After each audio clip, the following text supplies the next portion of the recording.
Welcome back to the Combat Couch. Round of applause. Today we're in a new setting, as you can see. We're at our home gym, Tim Parosh. Today we're talking about UFC 302. What a fucking event, mate. Drama. So what do we have for the main event today? We've got Dustin Poirier versus Islam Makachev. What a crazy event. So much history, so much story building towards this event coming up. I mean, we've got Dustin Poirier on his third run at the title. We've got Islam Makachev undefeated at 155.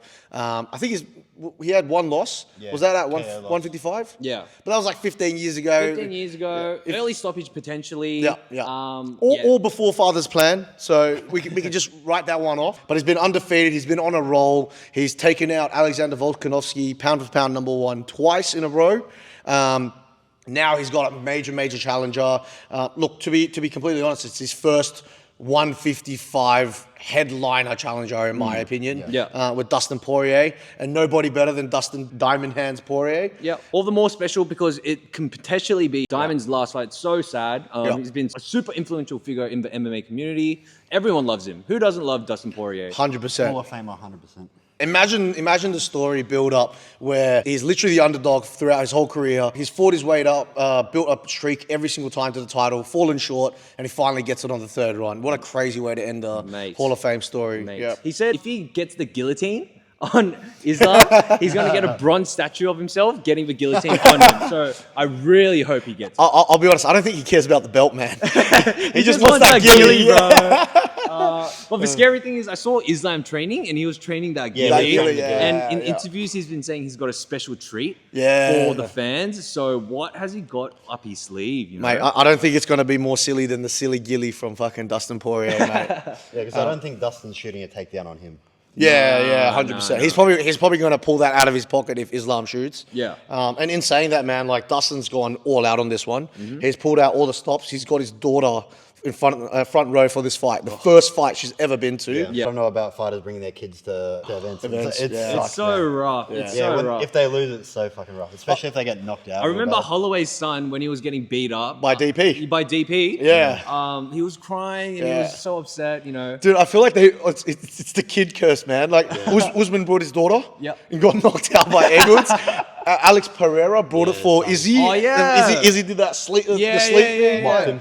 Yeah, I think Connor brought his kids for Dustin Poirier and he broke his leg. Fuck. So, I mean, speaking of curses, there's actually an interesting storyline heading into this. So, first of all, every time Dustin Poirier has fought in June, he's fought 6 times and he's 6-0. And obviously this fight is in June. So, boom.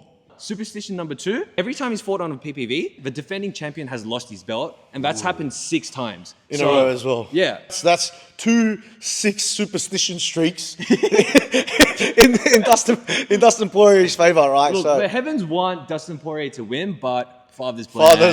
Father's plan. So are we all on the same page thinking that Islam's going to win? Look, man, all I can say is as much as like logic and brain tells me Islam's going to win, after what Dustin pulled out in our last fucking card against Benoit Saint Denis, oh mate, he always thrives in the underdog situation. 100%. Always. 100%. The Conor fight as well. Everyone was thinking Conor might win, but he knocked him the frick out. So.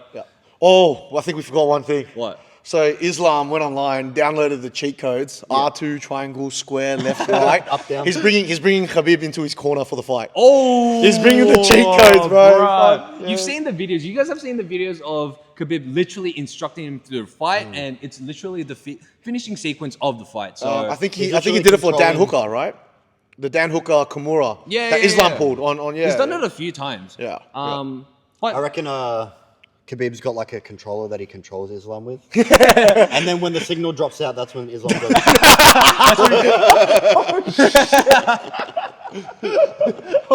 The Wi-Fi is not that great in the mountains.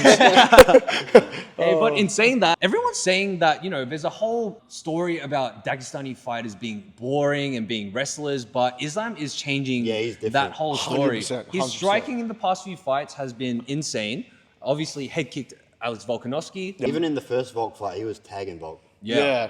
To be honest, man, I've never really like bought into that whole boring fighting thing. Yeah. Not just because MMA involves everything, but when you think about it, Khabib's not lying there, man. He's beating the daylights out of people. Yeah, 100%. Right? Islam's doing the same thing. Just laying prey. There are a couple, Yeah. but like I don't think it's all of them. And the two most famous don't do that. So yeah.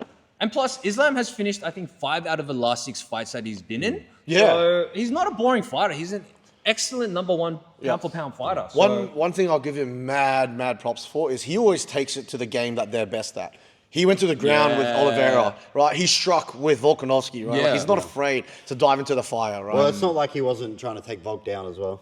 100%. Yeah. But he's also, he's willing to train he's in not a their one-trick arena. pony. Yeah. he's almost like trying to prove a point. You know what I mean? That I am not just a wrestler. I am an all-rounded MMA fighter. So 100%. yeah. Also, can't forget that Islam called out Dustin, being like, "Who gave this guy?" Oh, because that backstory as well. And he hit back with, "Who ain't got jiu-jitsu?"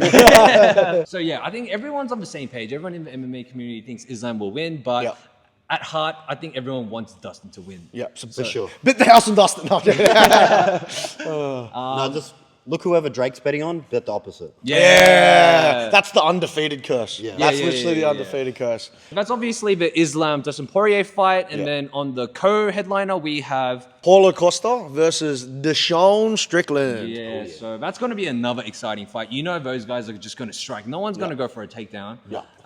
What are your thoughts, boys? I think Costa's going to win. Yeah. Honestly, I think Costa's style is going to match up well with Sean Strickland, like his boxing style, because he does get tagged a lot, and I think he's got a lot of power just to rock him. Yeah. Who gets tagged a lot? Sorry. Strickland. Oh, right. Yeah. I think so too, man. I think Strickland's jab is just undefeated. It's so good. But if anyone's going to be the meathead to walk through that, it's going to be Paulo's secret juice Costa. Chin on him, bro. Chin and a half, man. It's test and proved. Like, just look what at the Yoel Romero Yoel fight. Romero, Robert Whittaker. The Whittaker fight, Whittaker was hitting him with fucking everything. He just walked through it like nothing. Even the Izzy fight, like, he got finished, but the shot that finished him was like perfectly placed, like right on the temple at the top of the head. Right? Any shot to his face or chin, dude, the guy just ate it for breakfast. Up, He ate it like Marab's fucking lunch. And Strickland's he's not like a power puncher. He's not. Exactly. I don't think he's faced a powerful puncher like Paulo Costa since Pereira, and he got knocked off. he knocked Fuck out. yeah. That's true.